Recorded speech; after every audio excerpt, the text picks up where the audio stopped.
Arabs are the enemy. That was the reality I was born into, I grew up in. I was raised in a small religious settlement somewhere in the West Bank, surrounded by olive trees and Arab villages. I was forcefully thrown into a complex political struggle from a very, very young age. It was all around me. It was in the schools, it was on the news in kindergarten, it was at home, and you just can't get away from it. And children who grow up in those places are never sheltered from this harsh reality of war and death. It is all around us, and your childlike view of a safe world is just completely gone. I want to share with you a little bit about how I felt coming close to Arab people when I was a kid. I was terrified. I remember when we would drive through Arab villages, I would stare out the window and I would look at the signs. They were written in this curly language that I didn't understand, but had a very scary connotation for me. But the thing that scared me the most was the Arab language when I heard it. It reminded me of shootings and rocks flying and people I knew and got killed. But all that was about to change, and that's what I want to share with you today. One thing that didn't make any sense to me growing up in a religious little place was the contradictory way that I would read and meet the God of the Bible, and then the way that the rabbis would present God when we would study in the rabbinic literature. So on the one hand, you have this very loyal, strong, loving warrior king, the God of Israel in the Bible. But on the other hand, the rabbis painted a picture of a very cold and distant God, almost robot-like, a type of God that wouldn't think twice before he would strike you down with a lightning bolt if you dared to tear a little piece of toilet paper on Saturday, which is forbidden completely in Judaism. And so I admired the God of the Bible with all my heart as a kid. I wanted to follow him like Abram did. I wanted to charge into the battlefield in his name like David. I wanted to proclaim his righteousness like the prophets.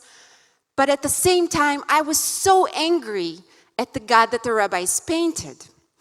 I thought to myself, how can he expect me to do all these laws and rituals that are written and that I have to perform without knowing how it feels like to be a human being, without knowing how it feels like to be trapped inside this body and inside this rotten, fallen world? Now, Jesus was a completely foreign idea to me. I had no idea who he was. It's a different culture. It's crosses, crusades, and popes. We never learn about him in school. We kind of forcefully ignore his existence in a way. We never acknowledge him as one of our own. And, sorry, just a little. So we moved out of the little settlement I lived in, and I realized that I don't want to live in this fake little game that I was playing, pretending that everything was okay and I was fulfilling the law. So as a teenager, I decided that I respect God too much and I fear him too much, and I'm just going to leave religion. But God was still there somewhere as this distant character or, a name you call out in times of trouble.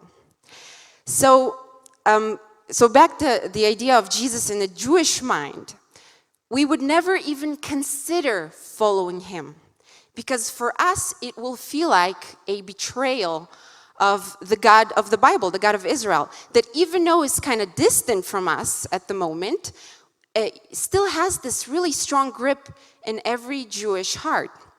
And this weird, paradoxical loyalty that we feel towards him creates this barrier between Jesus and his people.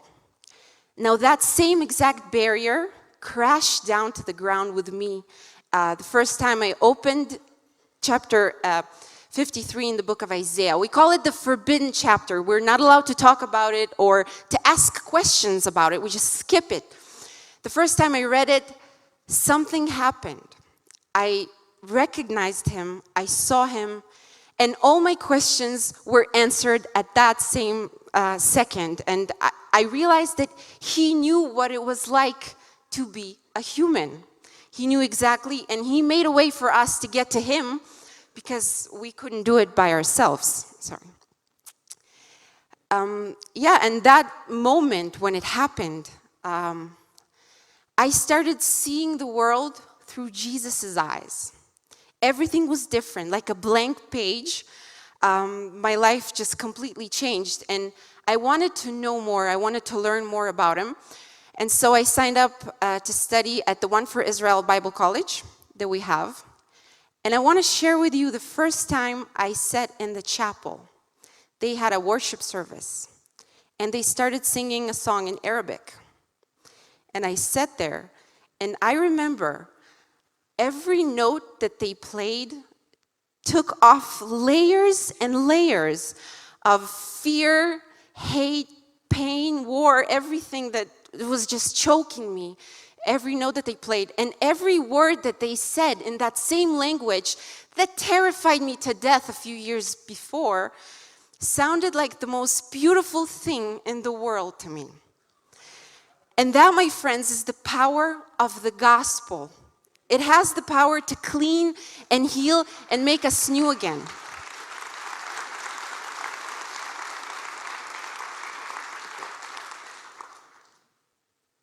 Today, I'm a part of this small media team in Netanya, in the One for Israel. And what we do is we produce videos and we share them with everybody. We have our testimonials. I don't know if you guys heard about them.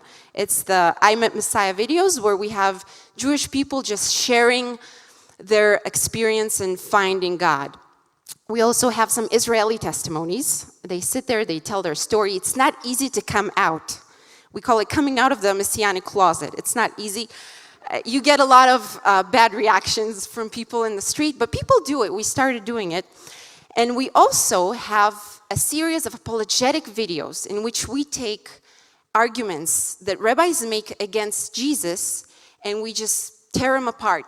One by one, we do it from a biblical perspective. We take some atheistic claims as well, and we just explain God's existence, creation versus evolution, and all of that in the Hebrew language. Now, what's so special about it is it's not just videos, for me at least. It's a beginning of a revolution. And that's what I want to share with you guys today, because you see, for the last 2,000 years, we had these gatekeepers, that's how we call them, and that's the Jewish religious leaders. They get the final word and they decide what goes in the Jewish communities. And it is very easy for them to stop the gospel from coming in because they decide it. And it was very easy for them to do so because, you know, in the last 2 millennia, a lot of people who claimed to be followers of Jesus did some very horrible things to our people. And so it's easy to paint Jesus as a traitor, as, this forbidden name that you can't even pronounce. They don't even say his name, Yeshua. They can't say it. They say Yeshu, which is a curse word. And so that was their ground. But there is one thing that the rabbis have no control over whatsoever. And that, my friends, is the internet. Yes. It is this, neutral battleground, and we leave the gatekeepers completely powerless. The internet is a land of its own. I call it the outermost place of earth. And Israelis, I don't know if you've noticed walking down the streets, but they're constantly on their phones. Their face is stuck to their phone. They are online 24/7. They don't notice what goes around them. And actually, we are one of the leading nations in using social media sites like YouTube, Facebook, and so on. And so this is the place where we go and we place the gospel, and they can't ignore it. It's on their news feeds. It's in their mailboxes. It's everywhere. They have to face us now. And all these forbidden secret chapters are no longer secret. They all know what Isaiah 53 is, and they're all going to read it for themselves and see for themselves if that's the truth or not. And it's happening. They come to faith in huge numbers. We get messages every single day. Now, I look back at what God did with me through the gospel. I come from a very radical mindset. Very, very radical. And if God was able to change my point of view, today I love my Arab brothers and sisters. I pray for Muslims for their salvation every single day. I see them through Jesus' eyes. And I believe that if we bring the Israelis to faith, if they will see the world through Jesus' eyes, they would love the Arabs as well. So we believe that the best way to bless Israel is with the gospel. That's what we do.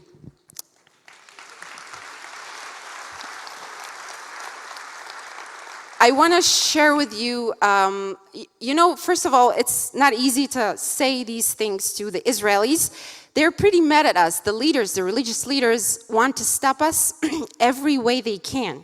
So what they do, they would tell their followers that we are blasphemers, that we try to steal Jewish souls. That's our purpose. And they would send death threats to us and to our families. But we don't consider them the enemy, even though they consider me and us and the whole team the enemy. We see them as broken, lost people that simply need the love of Yeshua in their life. And once they will find Jesus, they will find this peace. And that would be the same peace that would finally break this barrier, like the veil that was ripped between Jews and between Arabs. So that's our mission in what we're doing. But some of the reactions are good. You would not believe some of the people actually like us. I want to share with you this really short story. One time we got a message from this Israeli guy. He writes down, "Please come and pray for my kid, he's dying." We never got that type of message before. It's usually curses. And so apparently this guy, Israeli guy, used to watch our videos for a while. He wasn't a believer yet. And his son was dying with cancer. His son's name is Stav. This cute little 3-year-old kid. And the treatments caused a flesh-eating bug to hurt his eyesight. He was completely blind. And the doctor said that you have to do this operation on the kid or else he dies. But the father wanted to put his faith in God and he didn't go forth with the operation. He called a lot of rabbis to come help him and pray for the kid. Most of them turned him down. They didn't want to go, or they asked for these really huge sums of money that he didn't possess.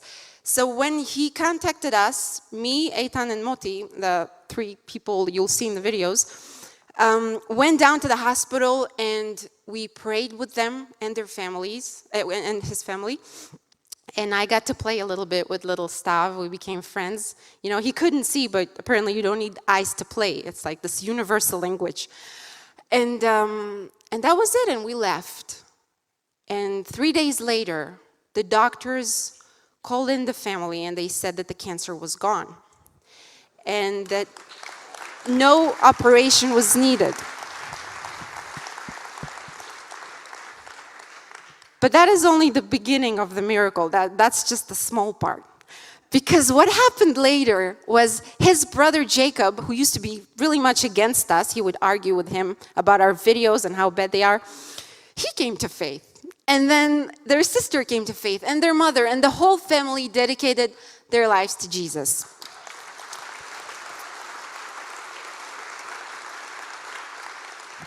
And after that, we called Jacob and asked him to record his testimony. You can actually watch it. It was one of our most successful testimonies. It got more than 500,000 views. I wanted to say 500 million, that's too much. 500,000 views in total. And just so you grasp the numbers, Israel has 8 million citizens, plus minus. Our Hebrew-speaking videos got more than 18 million views in total. And in total, all around the world, we have more than 68 million views. So people are watching this stuff. Things are happening. And by the way, today Jacob is one of the leaders in a congregation in Ashdod. So I get to witness from, the front row how, God is transforming the Israeli people. And I even get to take part in it, take an active part. And that is an experience that leaves, a wretch like me completely humbled. And even just standing here tonight before you guys, as you can see, I was pretty nervous, but I really wanted to share this with you so you know what's happening, because it is hopeful and things are happening. And this is, we talk about prayer all the time, and I have a prayer request from you guys. I ask you to pray for a true spiritual revival in this country with the Israelis, with the Arabs. And I just ask that the name Yeshua will no longer be a curse word on the Jewish tongue, but it will be said in the same breath as the God of Israel, who he is. Yeshua is making aliyah, okay? He's no longer a foreign idea, and his name is Yeshua again.